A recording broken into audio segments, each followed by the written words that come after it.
गुरु प्यारी साध संगत जी, आप सभी को प्यार भरी राधा स्वामी जी। आज जो हम आपको साखी सुनाने जा रहे हैं वो साखी गौतम बुद्ध की है, जिनको भगवान बुद्ध भी बोला जाता था। उनका जन्म 623 ईस्वी में हुआ है और उत्तर भारत के दक्षिणी नेपाल में उनका बामनी गांव में हुआ था उनका जन्म। जो बड़े प्रसिद्ध महात्मा हुए हैं, बड़े लोकप्रिय महात्मा हुए हैं जैन धर्म के, जिनको जैन धर्म मानता है, आज भी उन्हीं के प्रवचनों पर वो चल रहे हैं। जैन धर्म का वो सबसे बड़ा गुरु था।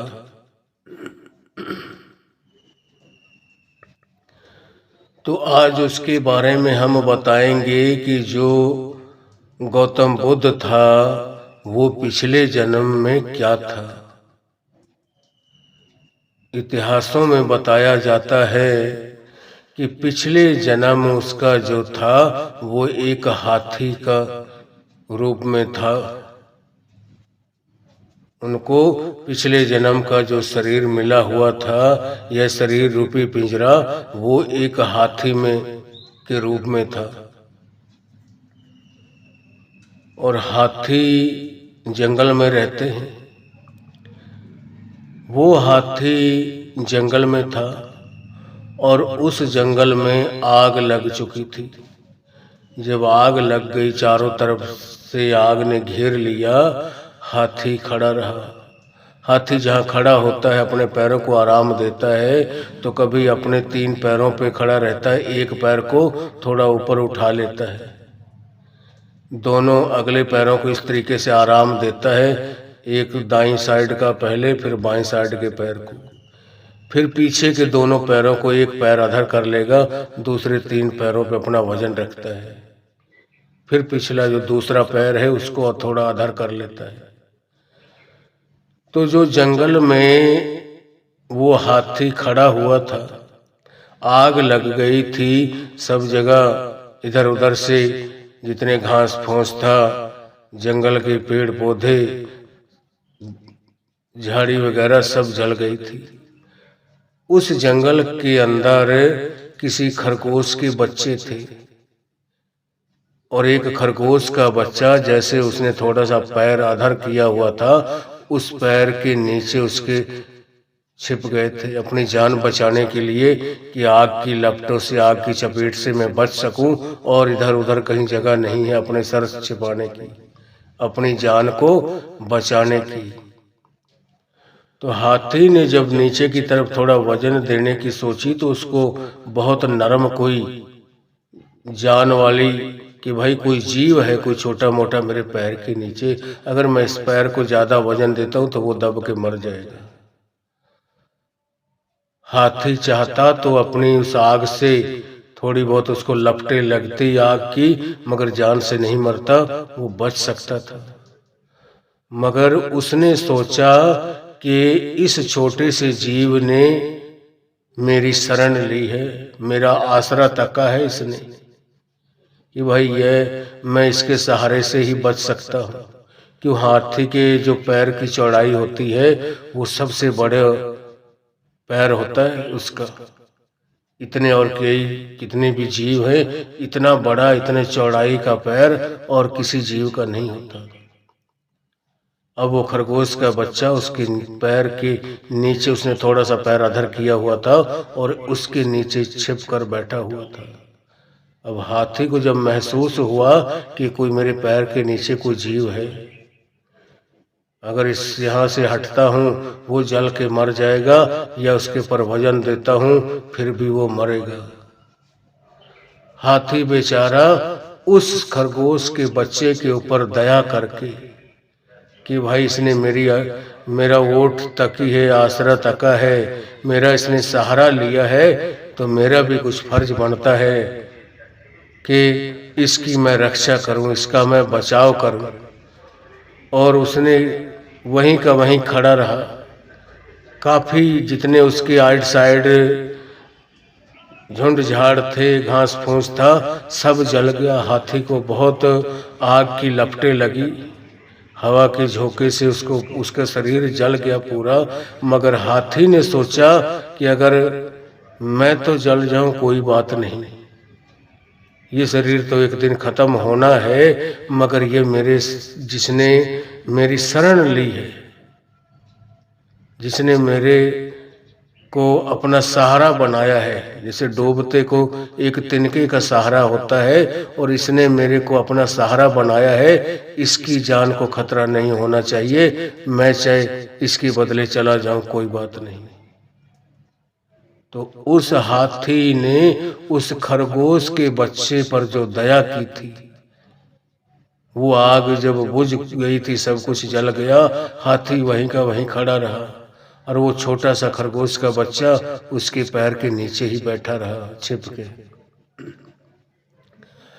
जब वो आग बुझ गई, हाथी भी जल चुका था, हाथी जमीन पे धड़ाम से गिरा। जब सारा बदन तन बदन जल गया उसका, और हाथी ने अपने प्राण त्याग दिए उस खरगोश के बच्चे को बचाने के चक्कर में। जब उस हाथी ने प्राण त्यागे, उनकी रूह निकली उस शरीर में से और सीधी इंसान के जामे में आई।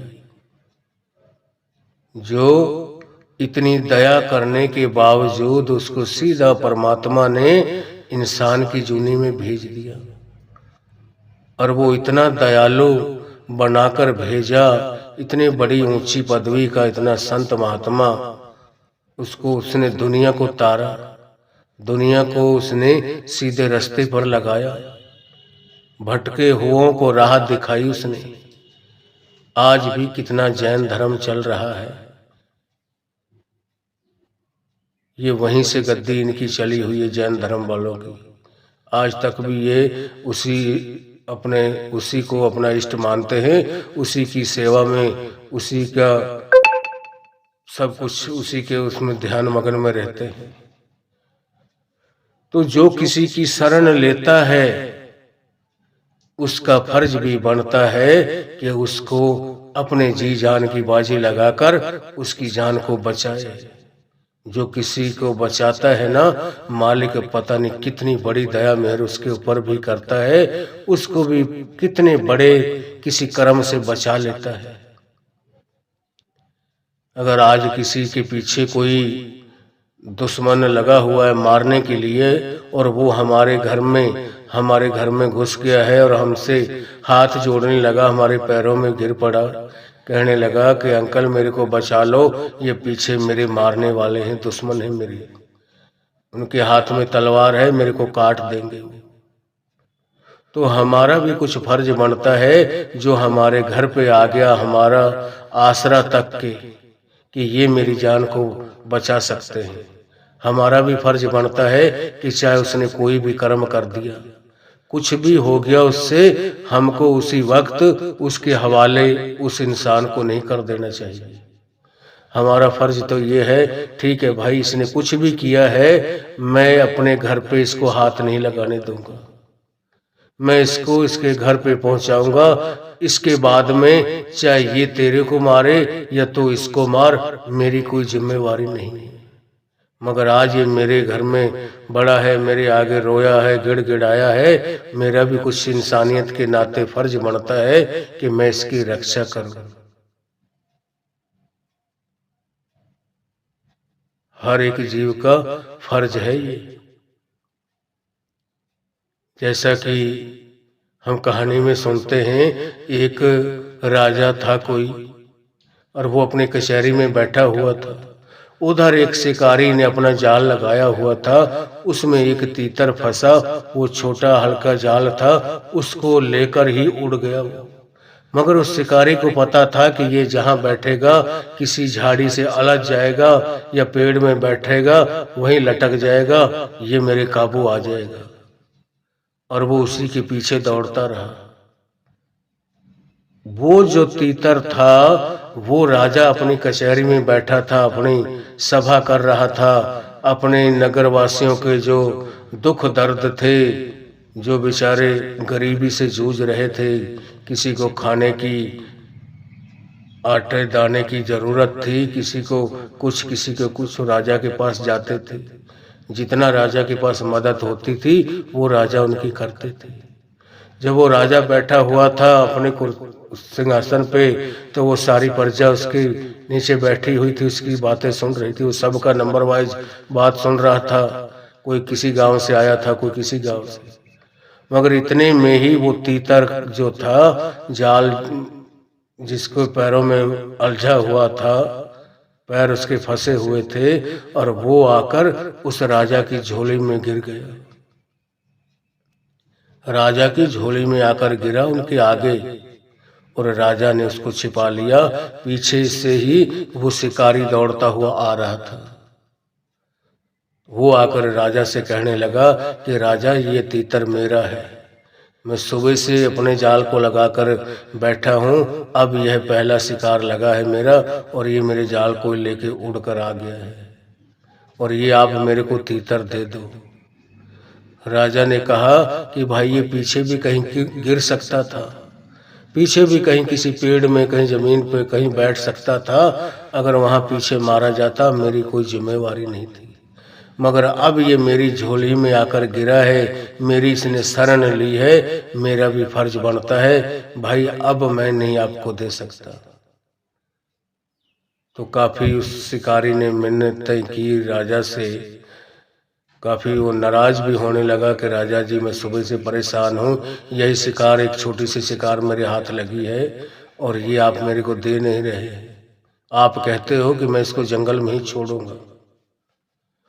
तो उस वक्त राजा ने उसके चेहरे को पढ़कर, उसकी सोच को देखते हुए, उसने समझा कि राजा, इस शिकारी को मांस की जरूरत है। तो राजा कहने लगा, ठीक है भाई, इस तीतर का वजन तोल ले, और उतना ही मैं अपनी जांग में से, अपनी जंगा में से नरम मांस को उतना काट के दे दूंगा, अगर आप मांस खाने की आदी हो तो। मगर इस तीतर को मैं आपको नहीं दूंगा, इसको तो जिंदा जंगल में छोड़ूंगा। क्यों? क्योंकि इसने मेरी शरण ली है, मेरा आसरा तका है कि यही मेरे को बचाव कर सकते हैं, यही मेरे बारे में सही फैसला ले सकते हैं, या और भी कहीं तो गिर सकता था। तो जो जिसकी शरण लेता है उसका भी कुछ फर्ज बनता है कि उसकी वो लाज रखे। इसी तरीके हम भी जिसकी शरण लेते हैं, हम भी जिसका आसरा ओट अपना सारा उसी के ऊपर फोकस होता है हमारा, कि हमारा उसके अलावा और कोई नहीं है, और ना और हम कहीं जगह जगह जाते हैं। एक ही अपने सतगुरु को बनाया हुआ है, उन्हीं से जो नाम शब्द उन्होंने दी, उस नाम की कमाई करते हैं। जो गुरु ने वो परहेज बताए हैं, वो परहेजों के ऊपर अमल करते हैं, तो मालिक उनकी भी लाज रखता है, उनके सारे काम काज वो खुद करता है।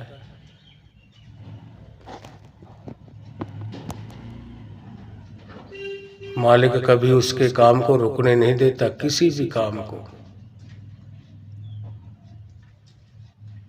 मगर हम सोचते हैं कि पता नहीं, हम नहीं करेंगे तो ये सेवा होगी नहीं, ये काम होगा नहीं। आज अगर ब्यास में जाते हैं ना हम सेवा के लिए, तो बाबा जी ने फरमाया अपने वहाँ के इंचार्जों से कि भाई आप मजदूरों से सेवा करवा लिया करो। अगर 400-500 रुपये मजदूरी चल रही है तो उन मजदूरी पर सेवा करवा लिया करो। ये जो फ्री के सेवादार हम सोचते हैं ना, इनका मेरे को बहुत महंगे पड़ते हैं। इनका मेरे को पूरे घर परिवार की रक्षा करनी पड़ती है, सबकी देखभाल करनी पड़ती है। जो मेरे ऊपर छोड़कर चले आते हैं कि हमारे सतगुरु ही संभालेंगे, इस घर बार को ऐसे ही छोड़कर चले जाते हैं। हमारे इधर, हमारे नजदीक यहाँ से 20 किलोमीटर लगभग दूरी है, वहाँ एक परिवार बहुत जुड़ा हुआ था मालिक से, बाबा जी से, और उनका सरसों की खेती थी। जब सरसों पक गई, उन्होंने सरसों उठा भी ली, मगर घर तक नहीं पहुंचा पाए कि अगर इसको ढोते रहेंगे तो सत्संग निकल जाएगा। और उन्होंने वहीं सरसों का ढेर, कुछ 100 मन सरसों थी, और पूरा ढेर वहीं खेतों में छोड़ दिया जंगल में, और कह के चले गए, ले बाबा जी हम तो जा रहे हैं, आप ही रक्षा करना। तो उसी के जो एक सत्संग में जाता था, उसी की और 2-3 भाई थे जो उससे चिढ़ते थे। उन्होंने क्या काम किया कि वो तो ऐसे के ऐसे सब कुछ को छोड़ के वहीं का वहीं सत्संग में चला गया। दिल्ली का सत्संग था, दिल्ली के सत्संग में चले गए और बाबा जी के ऊपर सब कुछ छोड़ दिया। तो रात को उन्होंने सोचा कि उनकी सरसों पड़ी है खेत में निकली हुई, हम चलो एक ट्रैक्टर ट्रॉली लेकर चलते हैं और भरकर ले आते हैं, कहीं मंडी में बेच देते हैं। उनके आने से पहले हम देखते हैं उनके बाबा जी कैसे बचाते हैं, कैसे रक्षा करते हैं उनके घर सामान की। तो वो जब एक ट्रैक्टर ट्रॉली को लेकर गए रात के 10-11 बजे, उन्होंने वो सरसों की ट्रॉली पूरी भर ली। जब पूरी सरसों की ट्रॉली भर के चलने लगे तो वो ट्रैक्टर ट्रॉली दोनों फंस गए उसमें।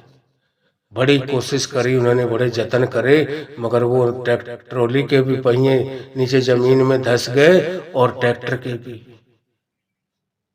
ट्रॉली हटा देने के बाद भी वो ट्रैक्टर नहीं निकल रहा था, वो भी इतना बैठ गया। आखिर उन्होंने रात को ही जाकर एक और ट्रैक्टर लाए कि अगर हम यहाँ पकड़ेंगे तो हमारी बड़ी बेइज्जती होगी। जब दूसरा ट्रैक्टर लाए, अब एक ट्रॉली पीछे सरसों की भरी हुई है, आगे एक ट्रैक्टर पहले फंसा हुआ है, उसी से एक ट्रैक्टर को और टोचन कर दिया।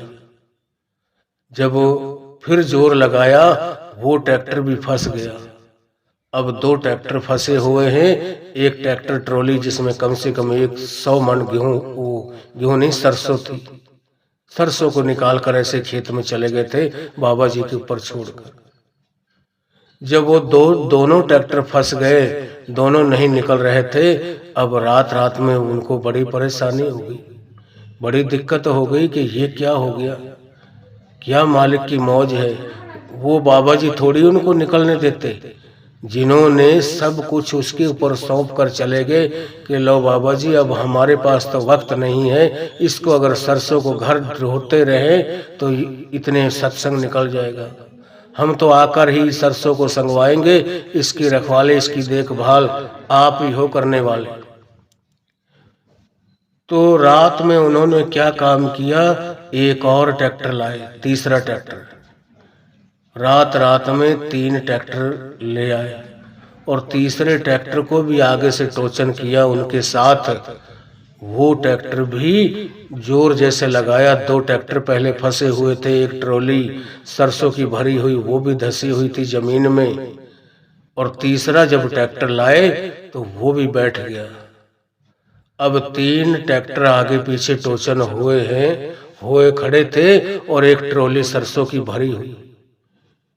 और वो पहले सत्संग में गए और तीसरा सत्संग सुनने के बाद में संडे का सत्संग सुना, और शाम को यहाँ से हमसे दिल्ली की 60 किलोमीटर की दूरी है, दिल्ली से 60-70 किलोमीटर उनका घर पड़ता था दूर, और जहाँ से मैं बोल रहा हूँ मेरे से 20 किलोमीटर का फासला है। मेरे सेंटर के नजदीक के रहने वाले हैं, वहीं के उसी के गांव वालों ने यह बात बताई हमें, जो मैं आज आपको सबको बताना चाहता हूं। तो 3 दिन तीसरे दिन बाद वो आए, दिन को भी उन्होंने जतन कर लिए। वो ट्रैक्टर ट्रॉली जमीन में धंस गए, निकलने का नाम नहीं, सारी कोशिशें कर ली, सब कुछ विफल हो गया, सारे जतन फेल हो गए। अब वो उससे बड़े नाराज रहते थे कि हम देखते हैं इसके महाराज को, इसके पीछे से एक दाना भी सरसों का छोड़ जाए तो ये बहुत बड़ा बाबा जी वाला बनता है। कहता मैंने तो अपने सब कुछ को मालिक के ऊपर छोड़ रखा है, मेरा जैसा करे बचाए ना बचाए, जो भी करेगा मेरे लिए अच्छा ही करेगा। और उसी के भाई जो उससे चिढ़ते थे, जिनको नाम शब्द नहीं मिला हुआ था, उन्होंने ये काम किया था।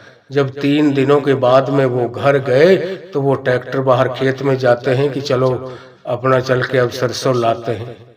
जाकर देखते हैं कि अपने खेत में तो 3 ट्रैक्टर आगे पीछे लगे हुए हैं और एक ट्रैक्टर ट्रॉली थी पीछे वाली, जिसमें सरसों फुल भरी हुई थी, और सब के सब फंसे हुए हैं। उन्होंने अड़ोसी पड़ोसी से पूछा, किसी ने बता दिया जिनके और 2 घरों के ट्रैक्टर थे कि भाई ये तुम्हारे भाई ही रात को भर के ले जा रहे थे। और पता नहीं क्या मौज है उस मालिक की, ये ट्रॉली भी बैठ गई नीचे सरसों की, और वो ट्रैक्टर जो पहला लेकर अपना आए थे वो ट्रैक्टर बैठ गया। फिर रात में दूसरा लाए, वो भी बैठ गया। फिर तीसरा लाए, 3 ट्रैक्टर और एक वो ऐसे बना हुआ था जैसे रेलगाड़ी के डिब्बे खड़े होते हैं। जब उसके भाइयों से मैं बात करी तो वो भाई अपने बड़े भाई के पैरों में गिर पड़े। यह हकीकत बात है और मेरे नजदीक की बात है। अगर कोई कहे, कोई भाई सोचे कि यह झूठ है, तो अगर मैं अपने फोन नंबर दे सकता हूं, उनके घर तक चल सकता हूं हकीकत पता लगाने के लिए। तीसरे दिन बाद जब वो घर पहुंचे और उन्होंने पता लगाया तो उसके भाई, जिनको बेईमानी आ गई थी उस सरसों के ऊपर, वो अपने भाई के पैरों में गिर पड़े। बहुत रोए, गिड़गिड़ाए, कहने लगे, भाई यह बेईमानी हमारी थी, मगर मालिक ने जिसके नाम से जुड़े हो, जिसके ऊपर आप सब कुछ छोड़ के गए हो, उसने तो एक दाना तक नहीं उठाने दिया, यहां से एक दाने का भी नुकसान नहीं होने दिया। ऐसे पता नहीं कितने वृतांत हैं बाबा जी के। हमें लगता है कि वो हमारे जैसे इंसान हैं, इंसान नहीं है, वो तो खुद भगवान है, खुद परमात्मा है, जिसके बारे में स्वामी जी ने अपनी वाणी में कहा है कि सतगुरु को तुम मानुष मत जानो, वे हैं सतपुरुष की जान, धरी देह मानुष की सतगुरु ने, ज्यों त्यों तेरा करें कल्याण। कि हमारा तो वो कल्याण करने के लिए, हमारा उद्धार करने के लिए हमारे जैसा शरीर धारण करके आते हैं। वो उस समुंदर की एक लहर होते हैं, परमात्मा रूपी समुंदर की एक लहर होते हैं, उसी में से उठते हैं और वापस उसी में जाकर समा जाते हैं। और जिनको अपने सतगुरु के ऊपर सच्चा भरोसा, सच्चा विश्वास होता है, उनका कभी कोई काम खराब होता नहीं। ये तो हमारी प्रैक्टिकल आजमाइश की हुई है अपने घर पे। पता नहीं कितनी बार हम खुद ने भी आजमाइश की है, हम दूसरे का क्या नाम ले। और जब हम आजमाइश लेने के कोई दिल में विचार लेके बैठे तो बाबा जी ने, दिल्ली सत्संग में हम गए तो बाबा जी ने वहाँ सत्संग में फरमा दिया कि इंसान को अपनी पहचान है नहीं, चल पड़ता है उस परमात्मा की, उस खुदा की पहचान करने के लिए।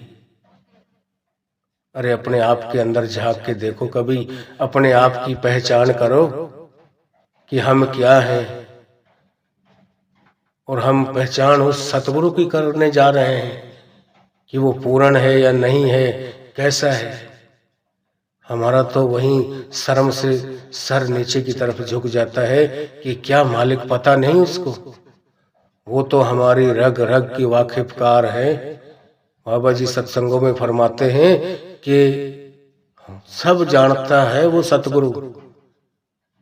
अपने बच्चे के, अपने माँ बाप को पता नहीं होता, उसकी कमियों को, उसकी अच्छाई बुराई का क्या माँ बाप नहीं जानते उसके बारे में।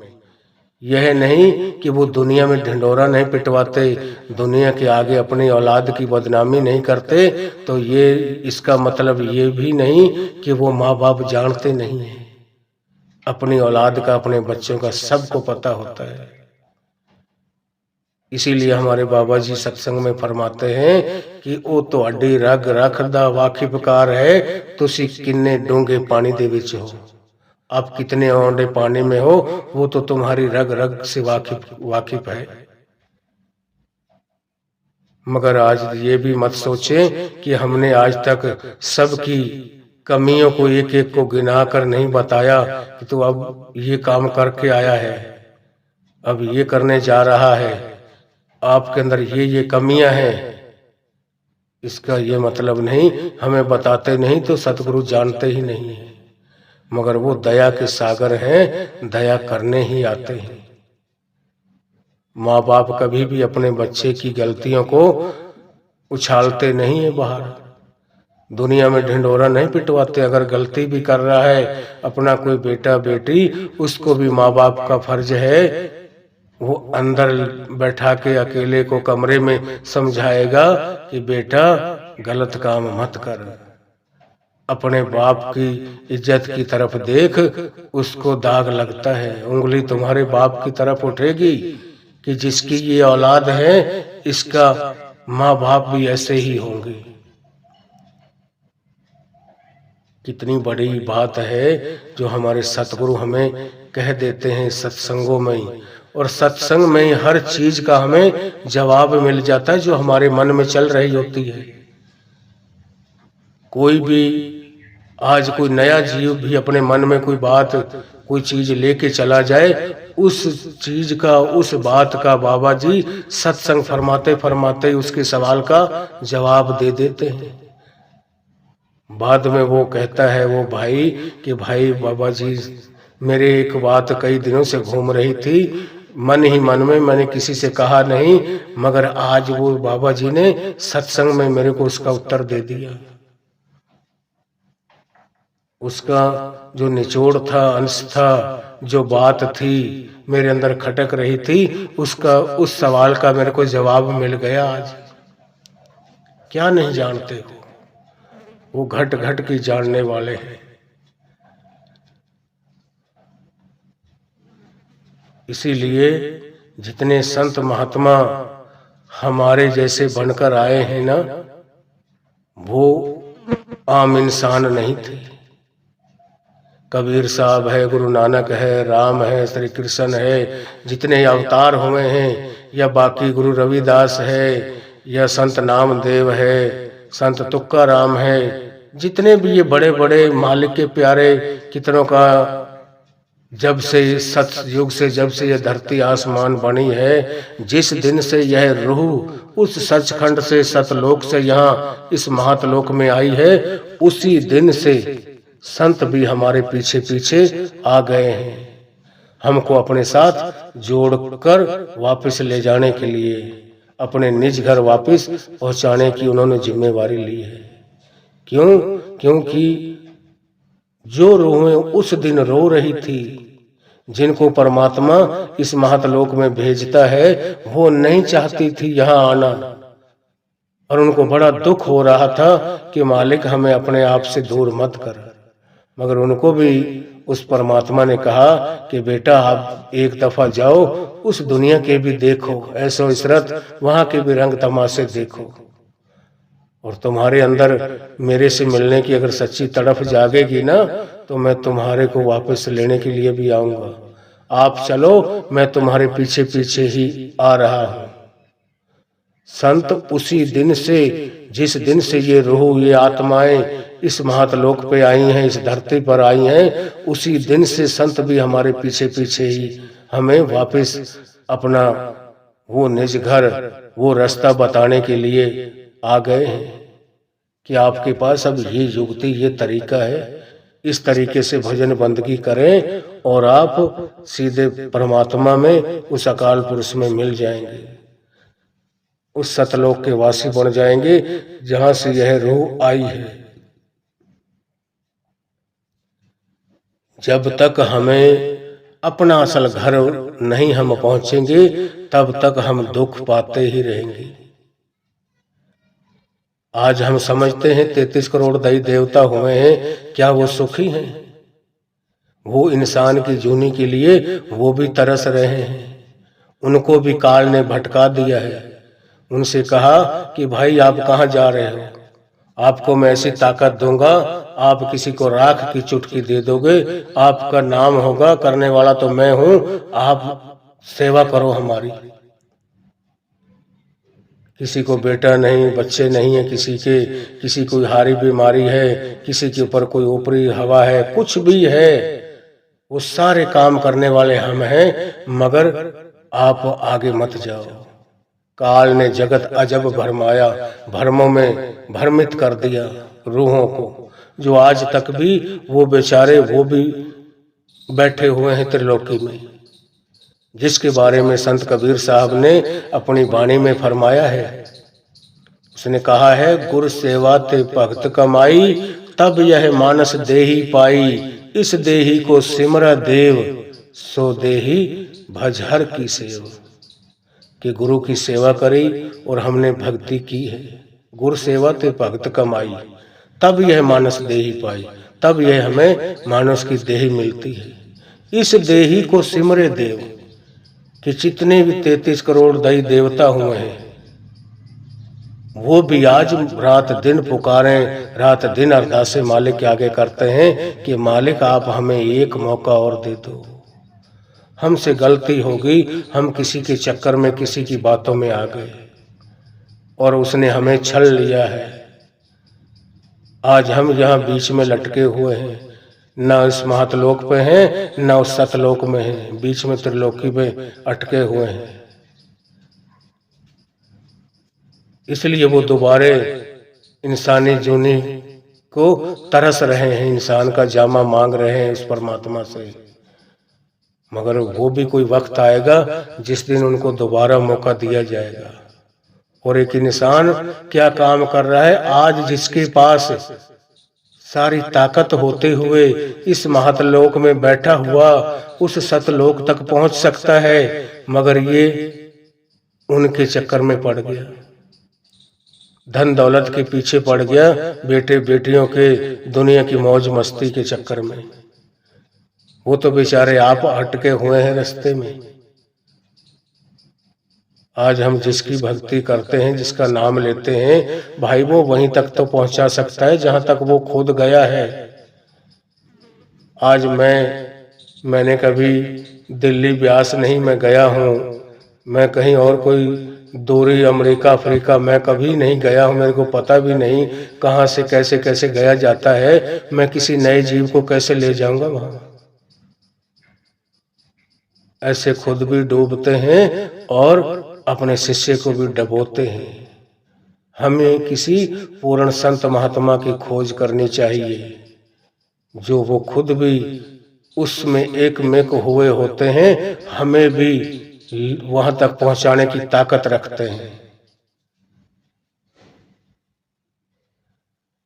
और जिनको पूर्ण संत महात्मा मिल गया, आज मैंने कई देखे हैं, इतना बड़ा गुरु मिल जाने के बावजूद भी दैव देवताओं के चक्कर में काट रहे हैं, और कोई किसी धर्म को मान रहा है, कोई किसी धर्म को मान रहा है। जिनके बारे में संत पलटू साहब ने अपनी वाणी में कहा है, एक भरोसा है नहीं कुशल कहवा से हुई, कि जब हमको एक पूरा गुरु मिल गया है, वो 5 नाम शब्द का भेदी पूरे गुरु मिल चुके हैं, फिर हमें जगह जगह भटकने की कोई जरूरत नहीं है। उनके दर्जे तो उनसे बहुत नीचे हैं, मगर हमने खुद ने ही इतनी कमाई नहीं की, हमको खुद को ही पता नहीं है। और जो उस एक का आसरा, उसके ऊपर उनका ध्यान जुड़ा रहता है, वो सदा हरे भरे लहराते रहते हैं। जिसके बारे में संत तुलसी साहब ने अपनी वाणी में फरमाया, तुलसी बिरहा बाग के सिंचत ही कुमलाए, राम भरोसे जो रहे पर्वत पर लहराए। कि तुलसी साहब कह रहे हैं, तुलसी बिरहा बाग के, कि एक बाग के अंदर माली होता है, वो हर पेड़ की हर पौधे की सिंचाई करता है, उसमें पानी देता है, खाद लगाता है, कोई हारी बीमारी देखता है तो उसमें दवा छिड़कता है, स्प्रे मारता है। मगर इतनी देखभाल करने के बावजूद भी उनमें से कई पेड़ सूख जाते हैं। एल्ड्रिन की दवाई भी डालता है कि इनकी जड़ों को दीमक ना लगे, दीमक ना खाए, मगर फिर भी कई पेड़ उनमें से खत्म हो जाते हैं। मगर एक वो भी पेड़ हैं जिनको वो पर्वत की चोटी पर, पहाड़ की चोटी पर खड़े होते हैं, उनको किसका आसरा होता है? वो हर वक्त उनका ख्याल, उनका ध्यान उस कुल मालिक की तरफ लगा रहता है कि मेरे मालिक, हमें तो आपके सिवा ना कोई यहाँ पानी लगाने वाला है, ना हमें कोई खाद पानी, हमारे कोई सिंचाई करने वाला है, और हमको कोई हारी बीमारी हो गई, ना कोई हमें यहाँ स्प्रे करेगा, ना कोई दवाई छिड़कने वाला है हमारे ऊपर। हमारे तो सिर्फ आप ही हो, हमारा तो एक आपके ऊपर ही वोट आसरा है, आपके अलावा हमारा और कोई नहीं है जो हमें यहाँ ध्यान रखे, हमारा यहाँ तक ख्याल करे हमारा। वो पर्वत की चोटी पर भी खड़े हुए हरे भरे लहराते हैं। तुलसी बिरहा बाग के सिंचत ही कुमलाए, राम भरोसे जो रहे पर्वत पर लहराए। जिनको उस कुल मालिक का, उस राम का सच्चा भरोसा होता है, वो जगह जगह नहीं डगमगाते, जगह जगह कहीं नहीं ध्यान करते, अपने ख्याल को कई जगह में नहीं बांटते हैं, कभी कहीं चला गया, कभी कहीं चला गया, उनको भी सुख नहीं मिलता है। वो ना वो इंसान ना इधर का रहता है, ना इधर का रहता है। हमें चाहिए, जब हमको एक पूर्ण गुरु मिल गया, फिर हमें जगह जगह भटकने की जरूरत नहीं है। अगर हम जगह जगह भटकते हैं, उसमें भी हमारी कोई इज्जत नहीं है। तो इस साखी में इससे ज्यादा आगे ना जाता हुआ मैं इस साखी को यहीं विराम दूंगा। अगर हमारे रूहानी साखियाँ चैनल पर आप नए हैं तो हमारे चैनल को लाइक व सब्सक्राइब जरूर करें, और कमेंट में राधा स्वामी लिखें, और यह भी लिखना कि हम कौन से एरिया, कौन से स्टेट से बोल रहे हैं, कहाँ से सुन रहे हैं। राधा